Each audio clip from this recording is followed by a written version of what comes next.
The old neon sign outside the roadside diner flickered against the dark night sky, humming quietly as the smell of fresh coffee and sizzling bacon filled the air. Inside, a young waitress named Emily moved quickly between tables, her worn sneakers squeaking on the tile floor.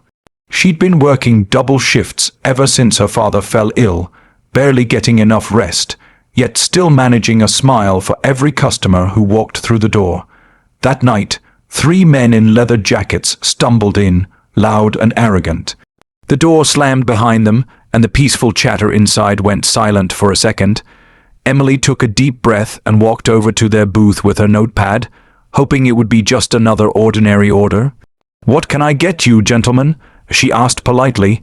One of the men, tall and reeking of cheap whiskey, leaned forward with a smirk. "Yeah, serve us, B*TCH. He spat, laughter breaking from the group as he grabbed her wrist. Emily froze, her heart racing. She tried to pull her hand free, but his grip only tightened. "Let go of me, sir," she said, her voice trembling yet steady enough to show she wasn't going to break. The man grinned wider. "Oh, we got a feisty one here, boys." His friends laughed harder, one kicking his boots up on the table, another whistling mockingly. A few customers looked away, too scared to intervene.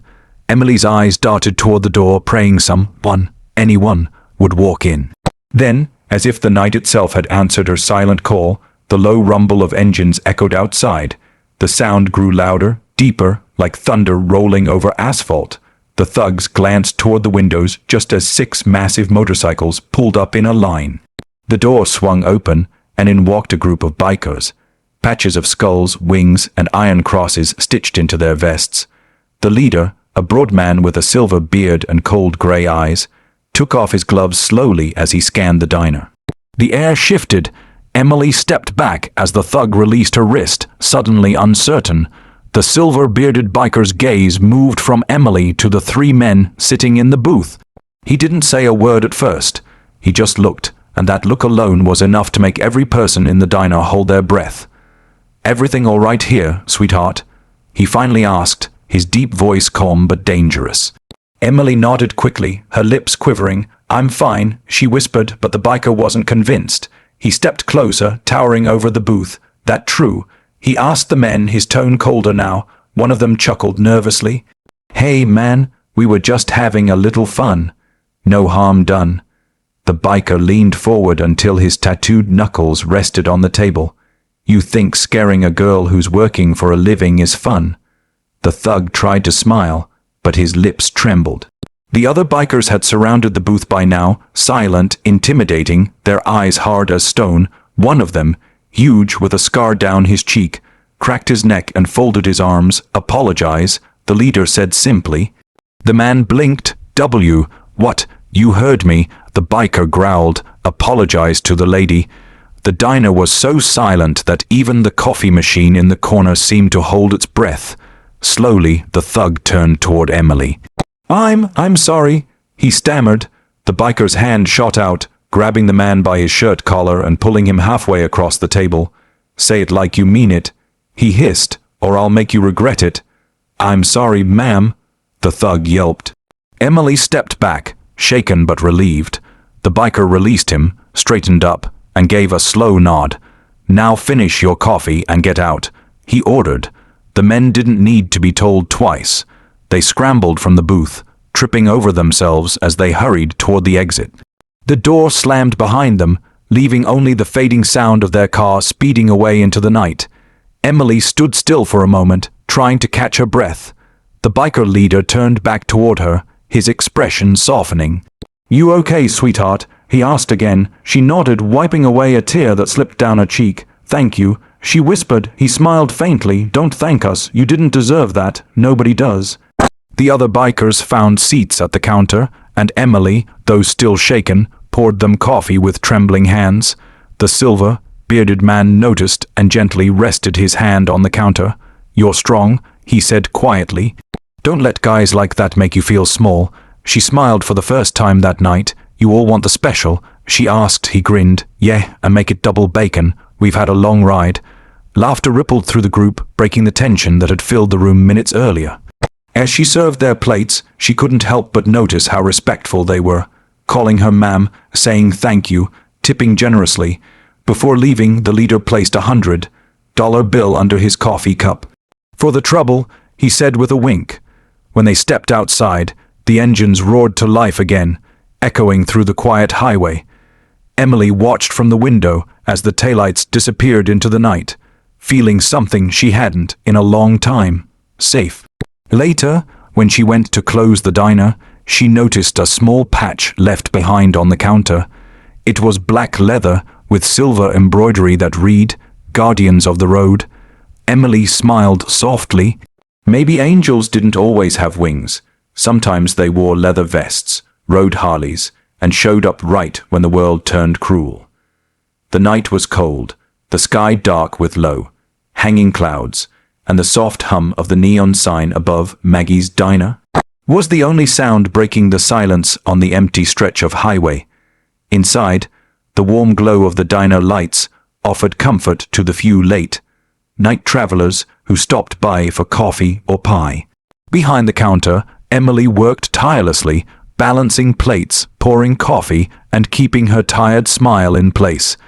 She had been on her feet since noon, trying to cover an extra shift because her father was too sick to work his old mechanic job anymore. She didn't complain, though. She believed hard work always paid off, even if the reward didn't come right away. Just as she wiped down the counter and reached for another coffee pot, the door swung open, the little bell above it ringing sharply. 3 men stumbled in, laughing too loudly, the smell of alcohol hitting the room before their words did. They looked rough, dirty jeans, old jackets, greasy hair, and carried themselves like they owned the place. Emily swallowed hard but stayed polite. "Evening, gentlemen. What can I get you?" she asked softly. One of them, taller than the others and clearly the loudest, leaned over the counter, his eyes crawling over her. "Yeah," he sneered. "You can start by serving us, B*TCH. His friends burst into laughter, their cruel voices echoing through the diner. Emily froze, her hand trembling around the notepad she was holding. "Excuse me," she managed to whisper. The man slammed his hand on the counter, making her jump. "You heard me. Get us some burgers and beer, sweetheart. Move it." Another one, short and round with a filthy beard, whistled at her. "Come on, smile for us. You work faster when you smile." The third man laughed and added, "Maybe she'll sit with us after. We could use some company." Their words cut into her like knives, each one sharper than the last. She tried to walk away, pretending not to hear, but the tall man reached out and grabbed her wrist tightly. "Hey, don't walk away from me," he barked, his breath heavy with alcohol. The other customers, mostly old men passing through town, looked down at their coffee cups, pretending not to see. Fear flickered across Emily's face. She wanted to scream, to call for help, but she knew no one would come. The man tightened his grip until tears welled in her eyes. "Let go of me," she whispered, her voice trembling.